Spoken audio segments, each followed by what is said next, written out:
Hey planners, this is Liz Davidson from Planning Period, the YouTube channel about planning, teaching, and planning to teach.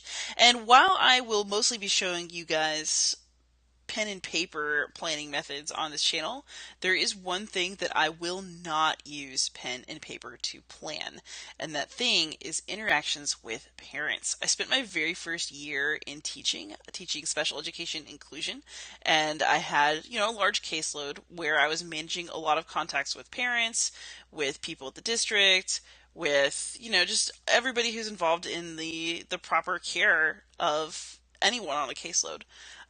So I really developed systems for keeping track of that contact and for having time and date stamps for when that contact occurred.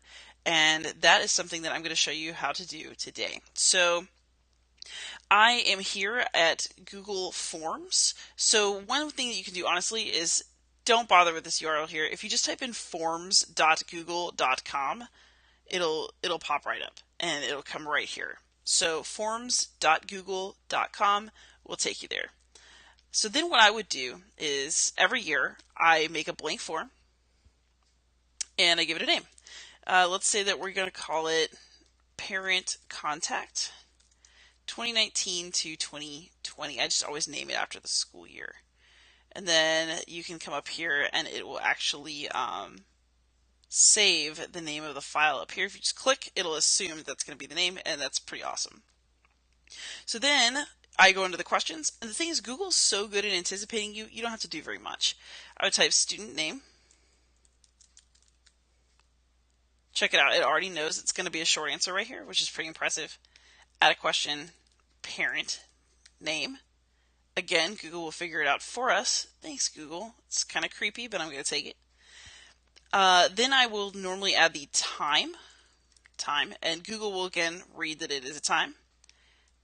Date, you get the date option over here, and then I will put comments. And this is where I am going to write whatever happens on the phone call. So I'll make sure the student name, parent name, so I remember exactly which parent I talked to, at what time, on what date, and then comments. And when I make the phone call, I actually have this form open while I'm doing it and just fill it out as we go. So that if there's something that I really need to remember or record immediately in the conversation, it goes right into the Google form as the conversation's happening or immediately afterwards. So let's test out our form. So if you don't know how to test out a Google form, there are some little things up here that will let you do that. So if you want to just change colors, you can come over here to theme. If you want to preview it and just see what the other person sees, you can try it. Kind of cool. So you can see what they'll see when they're filling it in, what we're about to see. Go back to edit right here. Or you can go to send. So what I'm just going to show you how to do is I'm not going to send myself something. I'm just going to take this link. I'm going to copy it. I'm going to paste it right here in a new browser tab. Oh, here we are at our form. So let's go ahead and fill it out.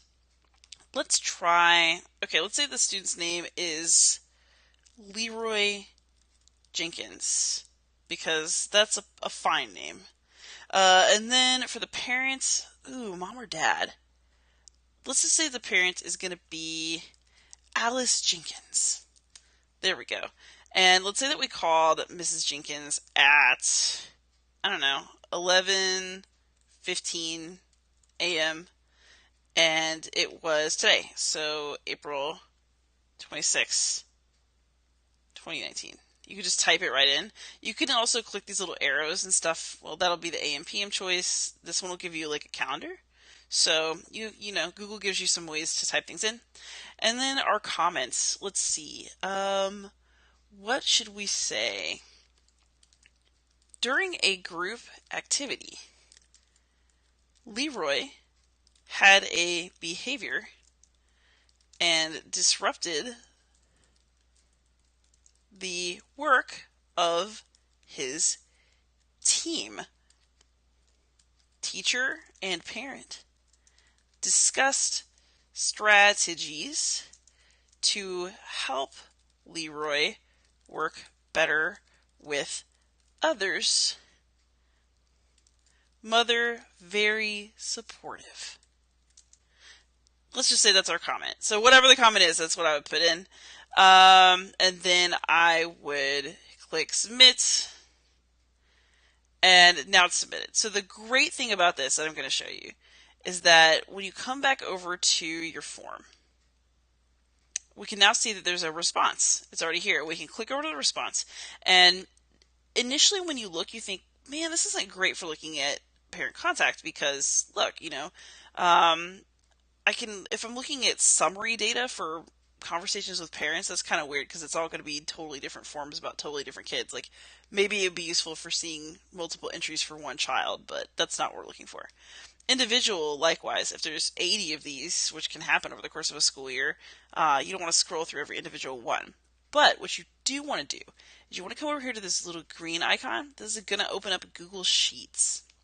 So it'll create a spreadsheet for this, and then it'll open it, which is really cool. So a Google spreadsheet of responses to your form can just be automatically created from the entries that go in on the form. The thing that's the best, however, is that I might have my own time and date, so maybe I called her at 11:15 this morning, but I entered something in my spreadsheet at night because it's like almost 11 o'clock right now as I'm talking at 11 o'clock at night as opposed to like before lunch. So this time and date stamp is going to be there so that, if there's ever a conversation about, okay, how many times did you and this parent talk? Or if the parent and I are saying that we noted a behavior forever ago and something needs to be done about it, I have the time and date stamps, I have the receipts to show that the conversations I'm saying did happen and that is exactly what I reported about the conversation at the time. So I really like the timestamp because you could type in a time and a date on a Google form anytime after the fact that you wanted.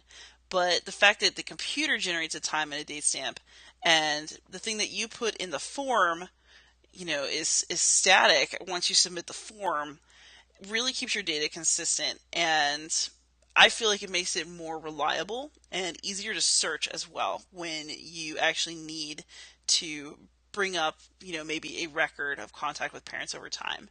And so this is one of my absolute favorite strategies for documenting contact with parents. Most of my work is done on paper. I prefer to plan on paper. I love to write things down, but sometimes nothing can beat a computer generated time and date stamp. I hope this was really helpful. If you have other ways of logging parent contacts that you like better, definitely let me know because I'm totally curious. And I hope you enjoyed this video. If you did, please like and subscribe.